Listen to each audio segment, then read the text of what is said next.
Hi friends, how are y'all? This is Anita. Iran supreme Khamenei హతం తర్వాత గల్ఫ్లో యుద్ధ పరిస్థితులు ఇంకా తీవ్ర రూపం దాల్చాయి. ఈ 2 రోజుల నుంచి చూస్తే ఇరాన్ శక్తిని చాలా తక్కువ అంచనా వేశాయి ఇజ్రాయెల్ కానీ యుఎస్ కానీ. గల్ఫ్లో ఉన్న ఆల్మోస్ట్ అన్ని కంట్రీస్ మీద ఇరాన్ తన మిస్సైల్స్తో అటాక్ చేస్తూ ఉంది. ఎస్పెషలీ దుబాయ్ మీద అయితే ఎక్కువ మిస్సైల్స్తో దుబాయ్ ఎయిర్పోర్ట్ని టార్గెట్ చేస్తుంది. దుబాయ్లో ఎటువంటి ఆయిల్ వెల్స్ ఏమి లేవు. అసలు అక్కడ ఆయిల్ రిఫైనరీస్ కానీ వాటి చమురు అనేది ఉండదన్నమాట. అక్కడ ఓన్లీ దుబాయ్ డిపెండ్ అయ్యేది టూరిజం మీద, ట్రేడింగ్ మీద. సో ఈ టూరిజాన్ని కనుక దెబ్బ కొడితే, అంటే దుబాయ్లో ఉన్న ఎయిర్పోర్ట్ అనేది ఇది కనెక్టివిటీ ఫ్లైట్స్ అన్నీ కూడా ఇక్కడే ల్యాండ్ అవుతాయి కాబట్టి అటు యూరోప్ వెళ్ళటానికి కానీ యుఎస్ వెళ్ళటానికి కానీ ఇక్కడ దెబ్బ కొడితే ప్రపంచం అంతా స్తంభించిపోతుంది. రవాణా సౌకర్యం లేకుండా అన్ని దేశాలకి ఇక ప్లేన్ సౌకర్యం లేకుండా పోతుంది అనే ఉద్దేశంతో దుబాయ్ ఎయిర్పోర్ట్ మీద టార్గెట్ చేసింది. దానివల్ల దుబాయ్ టూరిజం అనేది బాగా దెబ్బతింది. కొన్ని వేల మంది, నియర్లీ 30,000 పీపుల్ దుబాయ్ ఎయిర్పోర్ట్లోనే చిక్కుకుపోయింది అనమాట. అటు యుఎస్ వెళ్ళేవాళ్ళు కానీ, అటు యూకే, యూరప్ వెళ్ళేవాళ్ళు కానీ, ఇంకా ఏషియా వైపు వెళ్ళేవాళ్ళు కానీ అందరూ కూడా అక్కడ చిక్కుబడిపోయారు. దీనివల్ల ఏషియన్ మీద ఒత్తిడి తేవడం ద్వారా ప్రపంచ రవాణా వ్యవస్థని స్తంభింపజేసింది. That is the main target. And Saudi అరేబియాలో ఉన్న వరల్డ్ లార్జెస్ట్ ఆయిల్ రిఫైనరీ మీద దాన్ని అటాక్ చేసింది. అది నియర్లీ ఒక 20% క్రూడ్ ఆయిల్ అక్కడి నుంచి వస్తుంది, దాన్ని మీద అటాక్ చేస్తుంది. అంటే ఖమేనీ హతం తర్వాత ఇరాన్ మోకరిల్లిద్ది, ఇంకా లొంగిపోయిద్దని భావించారు. కానీ ఇప్పుడు ఇరాన్ యొక్క అసలు స్వరూపాన్ని ఇప్పుడు ప్రపంచం అంతా చూడాల్సిన పరిస్థితి ఏర్పడింది. ట్రంప్ వల్ల, ఇజ్రాయెల్ అత్యుత్సాహం వల్ల. ఇరాన్కి ఎంత టెక్నాలజీ ఉంటుంది అని చెప్పేసి అమెరికా కానీ ఇజ్రాయెల్ కానీ అసలు భావించలేదు. కానీ చైనా అందిస్తుందంట టెక్నాలజీని. అది శాటిలైట్ ఇమేజెస్ ద్వారా. ఇరాన్కి ఇంత టెక్నాలజీ ఉంటుందని అమెరికా కానీ ఇజ్రాయెల్ కానీ ఊహించలేదు. కానీ ఇజ్రాయెల్ తన డ్రోన్స్తో, మిస్సైల్స్తో అమెరికన్ మిలిటరీ క్యాంప్స్ మీద అటాక్ చేస్తూనే ఉంది. ఆల్మోస్ట్ అన్ని గల్ఫ్ కంట్రీస్లో, సౌదీలో కానివ్వండి, ఖతార్లో కానివ్వండి, ఓమన్ కానీ, ఈ అన్ని దేశాల్లో అమెరికన్ బేస్ క్యాంప్స్ అంటే వీటన్నిటి మీద అటాక్ చేస్తుంది. అలాగే సౌదీలో ఉన్నటువంటి హయ్యెస్ట్ బుర్జ్ ఉంది కదా, రిచ్ పర్సన్స్ అందరూ ఆ హోటల్లోనే ఉంటారు కదా, దుబాయ్ బుర్జ్ అంటారు, దాన్ని కూడా టచ్ చేస్తూ వెళ్ళింది. అంటే ఇన్ని చోట్ల తన డ్రోన్స్తో, మిస్సైల్స్తో అటాక్ చేస్తుందని అస్సలు ఎక్స్పెక్ట్ చేయలేదు ఆఫ్టర్ ఖమేనీ మరణం తర్వాత. కానీ ఇరాన్కు ఉన్నటువంటి టెక్నాలజీ చాలా తక్కువ అంచనా వేశారు. ఇరాన్ వాళ్ళ సాంప్రదాయాలని చాలా స్ట్రిక్ట్గా ఫాలో చేస్తుండొచ్చు బికాజ్ ఆఫ్ ఖమేనీ, ఆయన నియంతృత్వం అని మనకు అనిపించవచ్చు. కానీ ఉమెన్ ఎడ్యుకేషన్లో 98% women educated, that post graduation చేసిన వాళ్ళు ఎక్కువ మంది ఉంటారంట. అండ్ ఆల్సో ఈ మెడికల్ సైన్సెస్ కానివ్వండి, అదర్ టెక్నాలజీలో కానీ ఎడ్యుకేషన్ పరంగా చాలా ఉన్నతంగా ఉంటుందంట. అందుకని మన కాశ్మీర్ సైడ్ నుంచి కూడా ఎక్కువ మంది షియా ముస్లిమ్స్ ఎడ్యుకేషన్ కోసం ఇరాన్ వెళ్తుంటారు. బయట ప్రపంచానికి అది ఒక సాంప్రదాయ దేశము. వాళ్ళు కొన్ని బలవంతంగా రుద్దుతారు. అంటే బురకా వేసుకోవడం కానివ్వండి, మహిళలు బయట తిరగకూడదు, జుట్టు పెంచుకోకూడదు, ఇలా కొన్ని ఉంటాయి. అది వాళ్ళ సాంప్రదాయము, అది వాళ్ళ ఇంటర్నల్ మ్యాటర్. ఇలాంటివి బయటికి కనిపిస్తాయి. కానీ మహిళలు అన్ని రంగాల్లో అక్కడ విస్తృతంగా పనిచేస్తుంటారు. సో అంటే టెక్నాలజీ రంగంలో కూడా పనిచేస్తున్నారు. ఇప్పుడు ఈ యుద్ధ సమయానికి మిస్సైల్స్ ప్రయోగించడానికి కానివ్వండి, డ్రోన్స్ ప్రయోగించడానికి కానీ వాళ్ళకి టెక్నాలజీ ఉంది.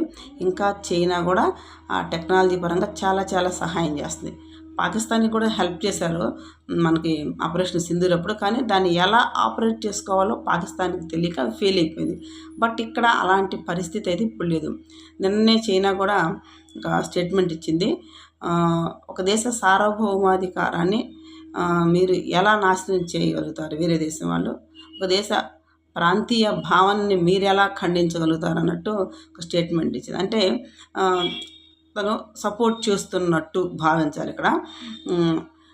ఇది 3వ ప్రపంచ యుద్ధానికి దారి తీస్తుందా యుద్ధ పరిస్థితులు అంటే ఎట్టి పరిస్థితుల్లోనూ ఉండదు. ఎందుకంటే మొదటి 2 ప్రపంచ యుద్ధాల్లో కొన్ని కంట్రీస్ ఒక సైడ్, ఇంకొన్ని కంట్రీస్ ఇంకో సైడ్కి వెళ్ళాయి. ఇక్కడ అలాంటి పరిస్థితి లేదు. ఇది only Iran and Israel matter, America ప్రోద్బలంతో. అప్పుడైతే సెకండ్ వరల్డ్ వార్ అయితే అమెరికా అసలు పార్టిసిపేటే చేయలేదు.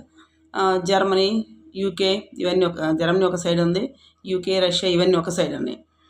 అసలు ఎక్కడ యుఎస్ అనేది ఇన్వాల్వ్ అవ్వాలి. కానీ బై మిస్టేక్ పొరపాటున జపాన్ అమెరికన్ పెరల్ హార్బర్ మీద అటాక్ చేయడం వల్ల నెక్స్ట్ అమెరికా ఈ న్యూక్లియర్ బాంబ్స్ని యూజ్ చేసింది హిరోషిమా, నాగసాకి మీద.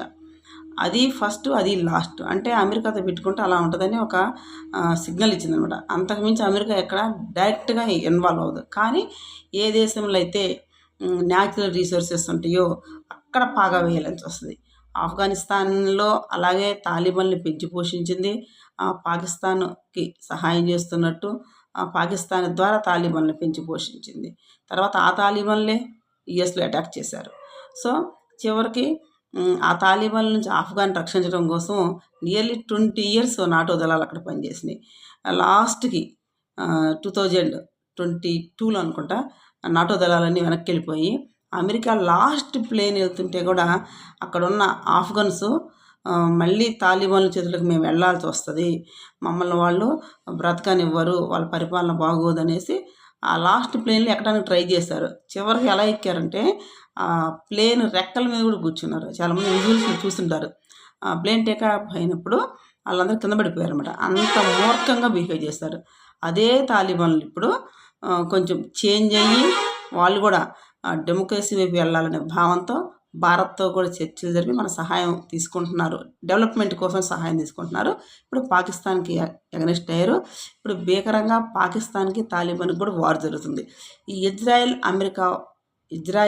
ఇరాన్ వార్లో ఈ వార్ని కొంచెం అందరూ మర్చిపోయారు. కానీ భీకరంగా తాలిబాన్లకి పాకిస్తాన్కి వార్ జరుగుతుంది ఆఫ్ఘన్ ఏరియాలో.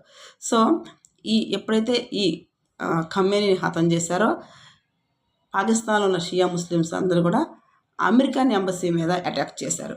అక్కడ చాలామంది చనిపోయారు. వాళ్ళు పోలీసుల చేతులు చనిపోలే, అమెరికన్ నేవల్ ఫోర్స్ ప్రయోగించినటువంటి బాంబ్స్ ద్వారా వాళ్ళ కాల్పుల్లో చనిపోయారనమాట. అంటే కొంచెం ఈ వార్ ఒకటి కొంచెం చల్లబడిన తర్వాత ఇజ్రాయెల్ ఇరాన్ వారు అప్పుడు పని పడతాడు ట్రంప్. ఎందుకంటే ఈ మధ్య బాగా కొంచెం ప్రోత్సహిస్తున్నాడు. కానీ అట్లీస్ట్ వాళ్ళ ఎంబసీని కూడా ప్రొటెక్ట్ చేయలేకపోయారనేటువంటి కోపం అయితే ట్రంప్లో ఉంది ఇప్పుడు.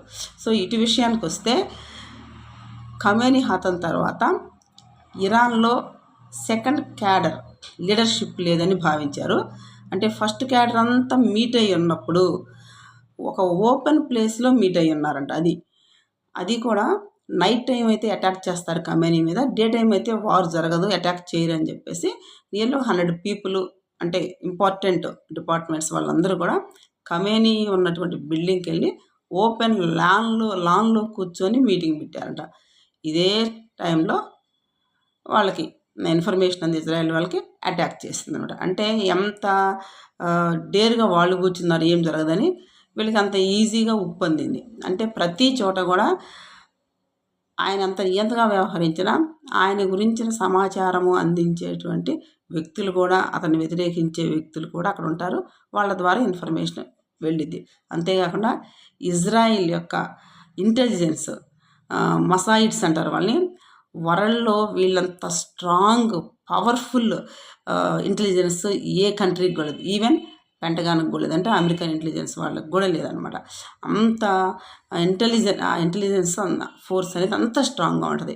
వాళ్ళ ద్వారా ఆ విషయం తెలుసుకొని డే టైమే అటాక్ చేస్తారు. అంటే ఫస్ట్ క్యాడరు పీపుల్ మొత్తం మిలిటరీ నుంచి కానీ నేవీ నుంచి కానీ ఆ సజెషన్స్ ఇచ్చే వాళ్ళందరూ కూడా ఆ రోజు చనిపోవాల్సిన పరిస్థితి ఏర్పడింది.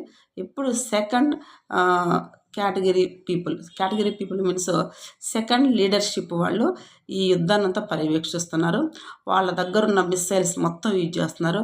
ఆల్మోస్ట్ నియర్లీ 20,000 ఈ మిస్సైల్స్ ఉన్నాయంట, బ్యాలిస్టిక్ మిషన్స్. వీటిల్లో ఈ మధ్యకాలంలో ఒక 5,000 యూజ్ చేస్తారంట. కొన్నేమో లెబనాన్లో ఉన్నటువంటి హిజ్బుల్లా వాళ్ళకి అందించారు.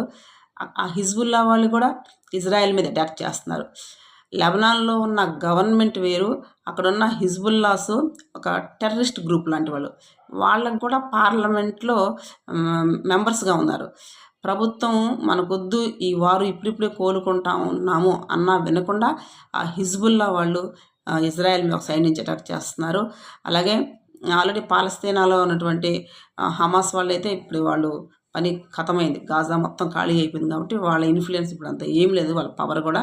సో ఈ హిజ్బుల్లా వాళ్ళ మటుకి ఆ దరిదాపుల్లో ఉన్నటువంటి ఈ సౌదీలో ఉన్న రిమైనింగ్ కంట్రీస్ మీద బాగా అటాక్ చేస్తున్నారు, ఖతారు వాటి మీద.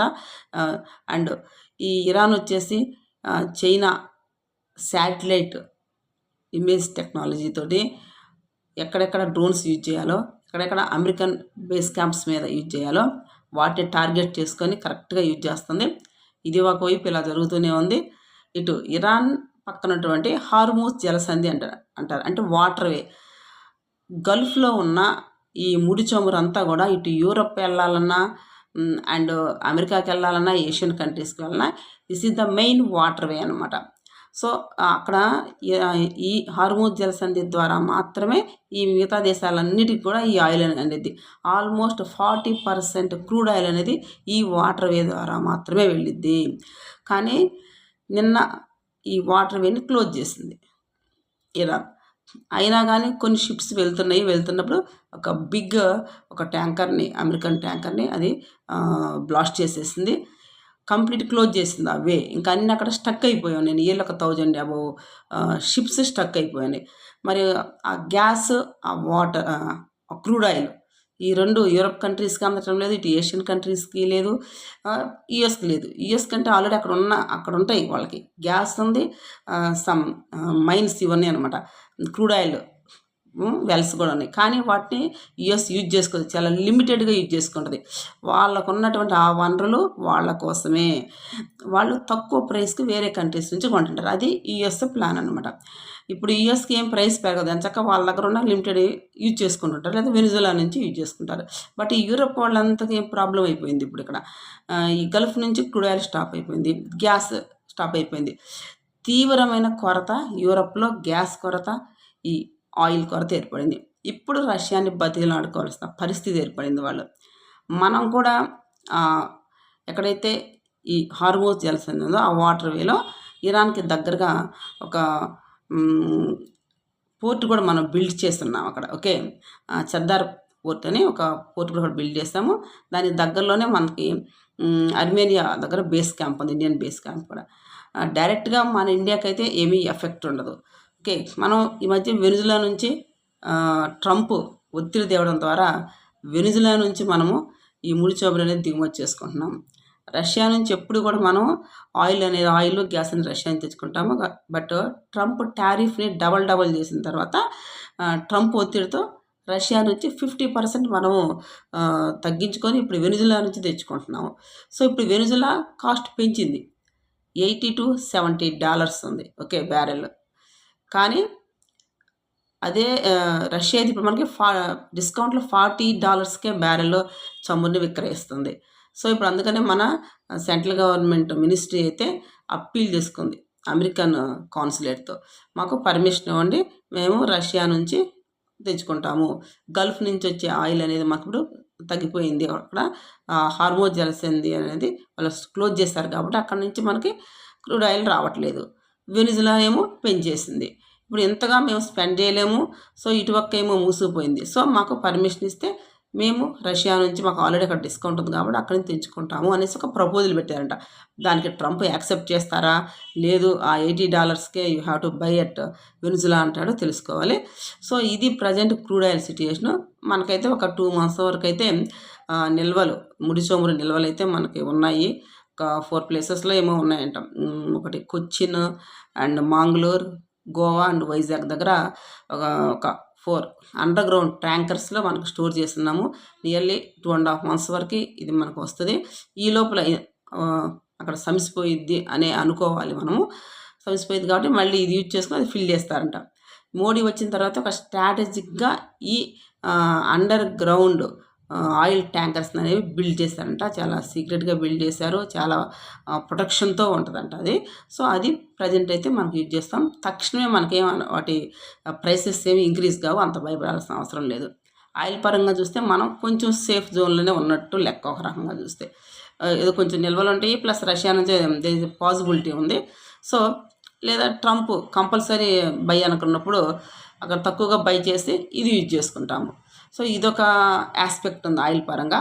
అలాగే ఇరాన్ని 5 ఇయర్స్ నుంచి వాళ్ళ క్రూడ్ ఆయిల్ కానీ గ్యాస్ని కానీ వేరే కంట్రీస్ కొనకుండా బ్యాన్ చేశారు. బ్యాన్ చేయడం వల్ల ఓన్లీ 20% అమ్మాల్సిన వాళ్ళ క్రూడ్ ఆయిల్ని ఓన్లీ 1% అమ్ముతున్నారు. అంటే వాళ్ళకి సరైన బిజినెస్ లేదు క్రూడ్ ఆయిల్ పరంగా. దానివల్ల ఆర్థికంగా చాలా చాలా చితికిపోయింది ఇరాన్. సో ఇన్ఫ్లేషన్ అంటే ద్రవ్యోల్బణం నియర్లీ 40% ద్రవ్యోల్బణం పెరిగింది. సో ఇదొక ఆస్పెక్ట్ ఉంది అక్కడ. ఇలాంటి పరిస్థితుల్లో ఈ వార్ని ఇంకా కొనసాగిస్తే ఇరాన్ ఆర్థికంగా బాగా చితికిపోయే అవకాశాలు ఉన్నాయి. వాళ్ళ దగ్గర ఉన్న మిస్సైల్స్ అయిపోయే అవకాశాలు ఉన్నాయి. మహా అయితే ఒక 2-3 డేస్ వస్తాయేమో అంటున్నారు. అది ఈ లోపల టర్కీ కానీ చైనా కానీ ఏమన్నా వాళ్ళకి హెల్ప్ చేస్తుందా అనేది ఒక ఆస్పెక్ట్. ఇన్నాళ్ళు కళ్ళు మూసుకొని నిద్రపోతున్న ఈఎన్ఓ ఈరోజు నిద్రలేసినట్టుంది కొంచెం. మీరు యుద్ధాన్ని ఆపండి అనే స్టేట్మెంట్స్ ఇస్తుంది. ఈఎన్ఓ అంటే ఎవరు ప్రత్యేకంగా America, Russia and China, UK and France. దీని మెయిన్ ఈ 5 కంట్రీసే భద్రతా మండలిలో ఉంటాయి. సో చైనా, రష్యా ఒక సైడ్ ఉంటాయి, ఇప్పుడు రిమైనింగ్ 3 ఒక సైడ్ ఉంటాయి అనమాట. సో ఈ కంట్రీస్ ఎవరేం చెప్పినా కానీ ట్రంప్ యాక్సెప్ట్ చేయడు. రష్యా కూడా ఇప్పుడు ఇన్వాల్వ్ అవ్వదు. మేము ఇంత ఇక్కడ సఫర్ అవుతుంటే మీ ప్రాబ్లంలో మేము ఎక్కడ ఇన్వాల్వ్ అయ్యామంటాడు పుతిన్. ఇప్పుడు పుతిన్కి ఛాన్స్ దొరికింది. వాళ్ళ దగ్గర ఉన్న క్రూడ్ ఆయిల్ని ఇప్పటి వరకు బ్యాన్ చేసుకున్నారు. ఎవరు? యూరప్ వాళ్ళు. ఉక్రెయిన్ మీద దాడి చేస్తున్నారు. ఇప్పుడు వాళ్ళందరికీ రష్యానే గతి అయిందనమాట. ఇక్కడ ఈ హెర్మోస్ జలసంధిని ఇరాన్ క్లోజ్ చేయడం వల్ల. అంటే ఎప్పుడైనా ఒక దేశంకి ఇంకో దేశంతో సత్సంబంధాలు ఉంటేనే వాళ్ళ అవసరాలు తీరతాయనే కనీస జ్ఞానం ఈ దేశాధినేతలకు కానీ ఉండట్లేదన్నమాట. యూరప్ అంత ఎగనెస్ట్గా పుతిన్ మీద ఉండింది. ఇప్పుడు చచ్చినట్టు కాళ్ళబేరానికి వచ్చింది. ఇక్కడేమో ఇరాన్కి కరెక్ట్ టైం దొరికి ఆ జలసంధిని క్లోజ్ చేశారు. హార్మోజ్ని క్లోజ్ చేస్తే ఇంకా చచ్చినట్టు అవన్నీ అక్కడ ఆగిపోయినాయి. అంటే ఆల్మోస్ట్ వరల్డ్ మీద ఆల్మోస్ట్ అన్ని కంట్రీస్ మీద ఎవరైతే క్రూడ్ ఆయిల్ని దిగుమతి చేసుకుంటున్నారో, గ్యాస్ని దిగుమతి చేసుకుంటున్నారో వాళ్ళందరికి కూడా ఆయా దేశాల్లో ఆర్థిక పరిస్థితి అంటే ఆర్థిక సంక్షోభం ఏర్పడే పరిస్థితి వచ్చింది. ఇది నిత్యావసరాల కిందనే ఉంటాయి కదా. పెట్రోల్ నిత్యావసరం అయిపోయింది అండ్ క్రూడ్ ఆయిల్ ఏదైనా సరే అండ్ గ్యాస్ ఆల్సో. ఈ 2 ఇంక్రీజ్ అయినప్పుడు ప్రజల మీద చాలా చాలా భారం పడింది. సో ప్రజల నుంచి వ్యతిరేకత వస్తుంది ఇప్పుడు ఆయా దేశాల మీద. సో యూకే అయితే సైలెంట్ అయిపోయింది. నేనైతే ఈ వార్లో ఎక్కడ ఇన్వాల్వ్ అనేసి యూకే స్టేట్మెంట్ ఇచ్చింది. బికాస్ ఆఫ్ యూకేలో ముస్లిం పాపులారిటీ ఎక్కువ ఉంది. అంటే ఎవరైతే పాకిస్తాన్ నుంచి అదర్ ముస్లిం కంట్రీస్ నుంచి వెళ్ళిన వాళ్ళకి యూకే షెల్టర్ ఇస్తుంది అనమాట. సో అక్కడ ముస్లిం పాపులేషన్ ఎక్కువైంది. మళ్ళీ మేము ఇప్పుడు కనుక దీంట్లో ఇన్వాల్వ్ అయితే ఆల్రెడీ అటాక్స్ జరిగి ఉన్నాయి. సో మళ్ళీ అటాక్స్ జరిగే అవకాశాలు ఉంటాయి. అందుకని చెప్పేసి ఇన్వాల్వ్ అవ్వద్దు, ట్రంప్తో చేతులు కలపొద్దని నిన్న పార్లమెంట్లో కూడా చాలా హీట్ డిస్కషన్ జరిగింది యూకే పార్లమెంట్లో, అంటే లండన్ పార్లమెంట్లో అనమాట. సో యూకే కూడా హెల్ప్ చేయదు. సో ఈ ఫ్రాన్స్, జర్మనీ కొన్ని సపోర్ట్ చేస్తున్నాయి యుఎస్కి. సో రష్యా ఆల్రెడీ సపోర్ట్ చేయదు. మనం అయితే ఎప్పుడూ న్యూట్రల్గానే ఉంటాము.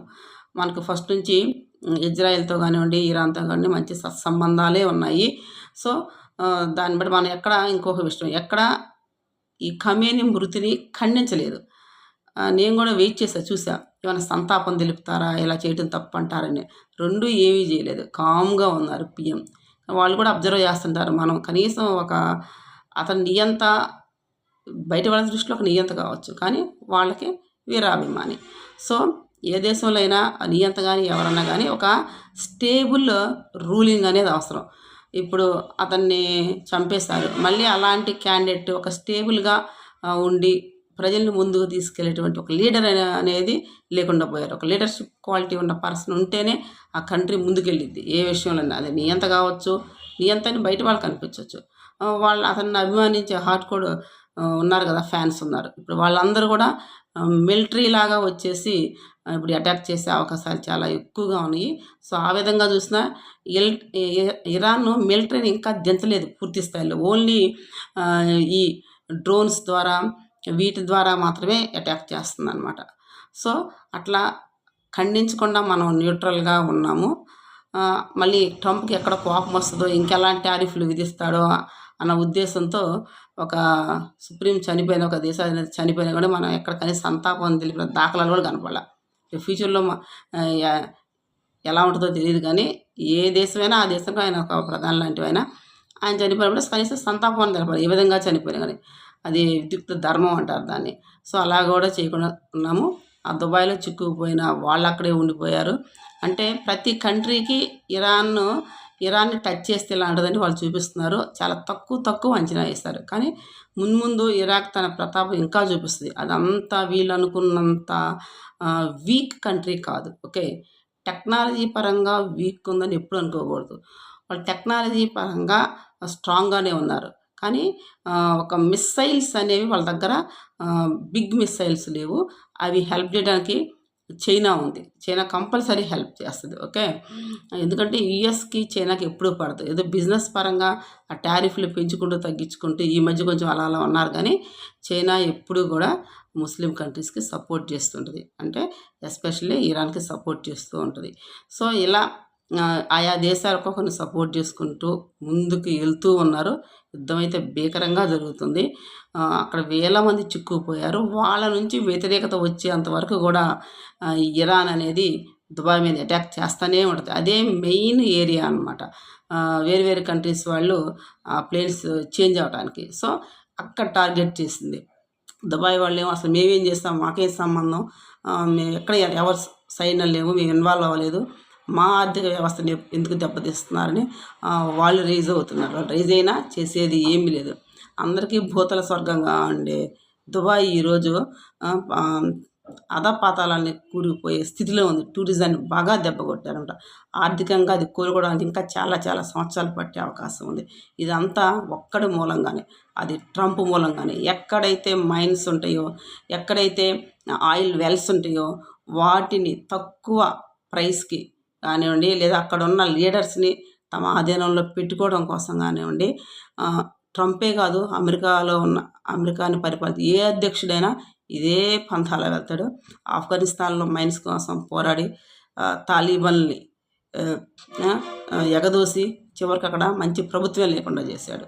ఓకే, అట్లా ఒక్కొక్క దేశంలో, అలా ఇరాక్లో సద్దాం హుస్సేన్ హతమార్చి అక్కడ ఒక మంచి లీడర్ లేకుండా చేశారు. ఇలా ప్రతి దేశంలో ఏదో ఒక ప్రాబ్లమ్ని క్రియేట్ చేయడం ద్వారా, తనకు నచ్చిన వాళ్ళని పెట్టుకోవడం ద్వారా, మాట వినని వాళ్ళ మీద అటాక్ చేయడం ద్వారా అస్థిరతని క్రియేట్ చేస్తూ ఉంటాడు. ఆయా చిన్న దేశాలన్నీ కూడా ఆర్థికంగా చితికిపోతూ ఉంటాయి. సో ఇలా తమ ఆధిపత్యాన్ని ప్రూవ్ చేసుకోవడం కోసం, ఆధిపత్యాన్ని నిలుపుకోవడం కోసం ఈ అగ్రరాజ్యం అనే అమెరికా ఎప్పుడు ఇలా వెళ్తూనే ఉంటుంది. భారత్ లాంటి దేశాలని టచ్ చేసే దమ్ము వాళ్ళకి ఏమి ఉండదు. మనది డెమోక్రటిక్ కంట్రీ, మనకి అవేర్నెస్ ఉంటుంది, మనం ఎక్కడా లొంగము. ఓకే, కానీ ఎందుకంటే మన మైండ్స్ని వాళ్ళ చేతులకి వాళ్ళు టచ్ చేసే అంత అవకాశం మనమేమో, అందుకనే పాకిస్తాన్ ఎగదోస్తుంటుంది అనమాట. సో ఈ కుయుక్తులన్నీ భారత్కు తెలుసు. ఎక్కడ తగ్గాలో, ఎక్కడ నెగ్గాలో భారత ప్రభుత్వాన్ని పరిపాలించే నేతలకి బాగా తెలుసు. అందుకనే భారతదేశానికి ఎటువంటి ప్రాబ్లం ఉండదు. అదే కొంతకాలం పాటు మనం ఈ పరిస్థితుల్ని వేచి చూడాల్సిందే. Thank you for watching this video.